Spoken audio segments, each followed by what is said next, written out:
So today I'm riding my Salsa Cassidy, which is an enduro bike, with 180 millimeters of front suspension and 165 millimeters of rear travel at Needham Town Forest, which it would be pretty safe to call that overbiking. So I'm out riding the same Needham Town Forest trails, but this time on my hardtail, which has 130 millimeters of front suspension, and it's currently set up with 27.5 plus wheels.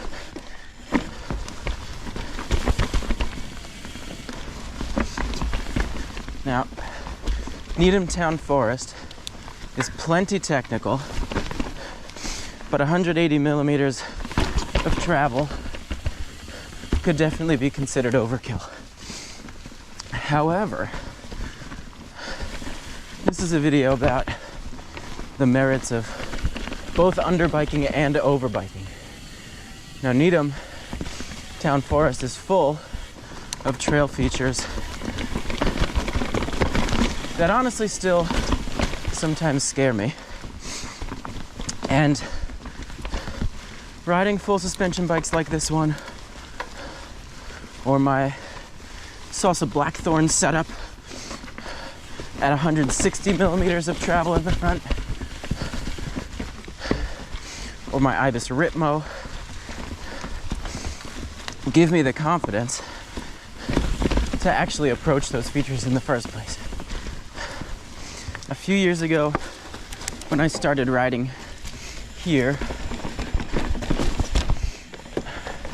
I thought that you'd have to be crazy to ride these trails on a hardtail. Turns out, I just had some learning to do, which was all possible by riding here on bigger bikes with longer travel. But now I love coming back here on the hardtail. Now that I know the features well, coming back on the hardtail, it kind of makes all the little stuff into a fun challenge. And it kind of forces me to maybe examine lines that on the full suspension I take for granted.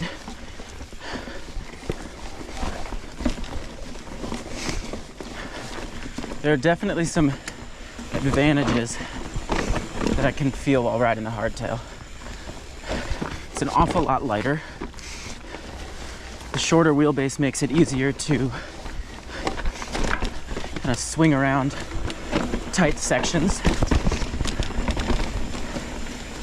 It's a lot easier to kind of pop the bike up and over things. Requires a lot less kind of muscling.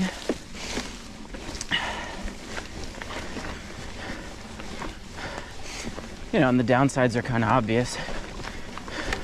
A lot less cushion. Your body has to be a lot more active.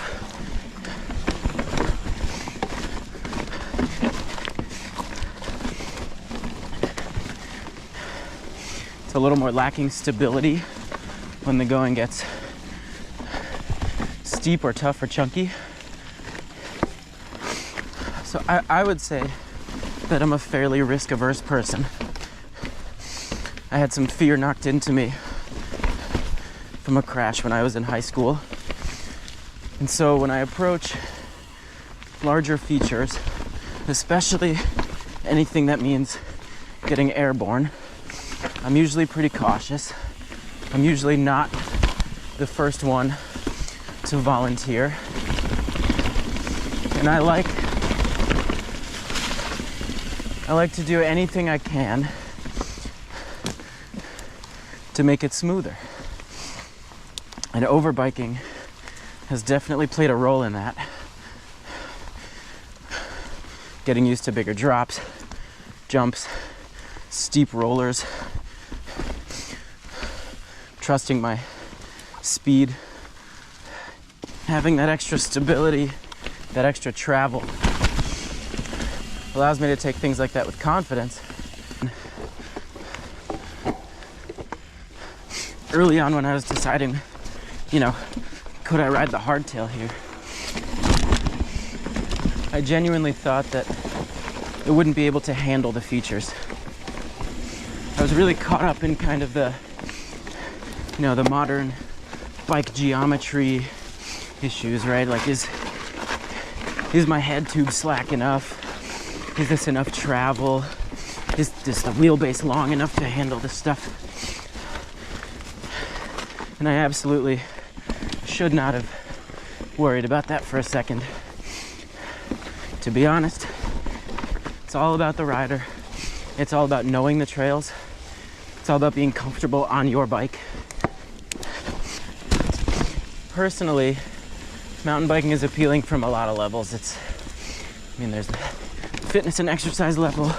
There's being outside. A little bit of a gearhead, so it's fun to tinker.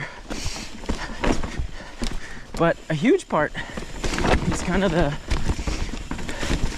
fully focused, kind of meditative side, right? I mean, when you're focused on the trail and not falling, you know, you're not really thinking about anything else. Not thinking about work, not thinking about your chores. You're just locked in. And that's so therapeutic to me. And I feel like underbiking kind of, you know, brings that back and almost purifies it, right? Like you cannot lose that focus, right? You can't just let your 150 millimeters of rear suspension do all the work for you. And there's something really fun about that.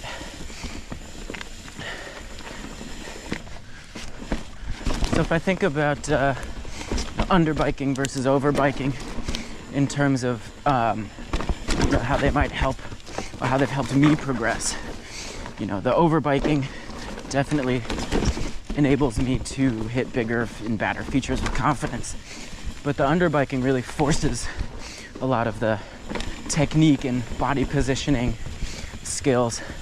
And also, you know, it's like I'm coming back to these trails, right, and doing all this stuff on a hardtail that I, you know, previously was like, oh, I need a long travel bike for this. And it sort of proves like, okay, well, if you could do this stuff on a hardtail, then just think about all the crazy stuff you can actually do on that long travel bike. Now, I'm by no means suggesting that you should overbike as a way to compensate for a lack of technique, nor am I saying that every beginner has to haze themselves by starting out on a hardtail. But I do think that a hardtail or underbiking, with whatever that means to you, does force you to build technique and to focus on the trail more. But that overbiking, you know, if you know that you have the technique but you're nervous, can be that last little thing that gets you over.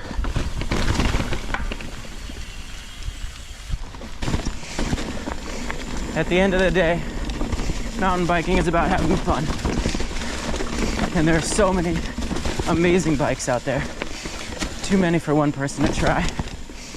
Don't worry too much about overbiking, underbiking, exactly what your head tube angle is. 5 millimeters of extra travel. If anything, focus on quality. A set of wheels that'll last. Suspension that can be serviced. Maybe things that have a good warranty. Because you will beat things up. Cheaping out often does not pay.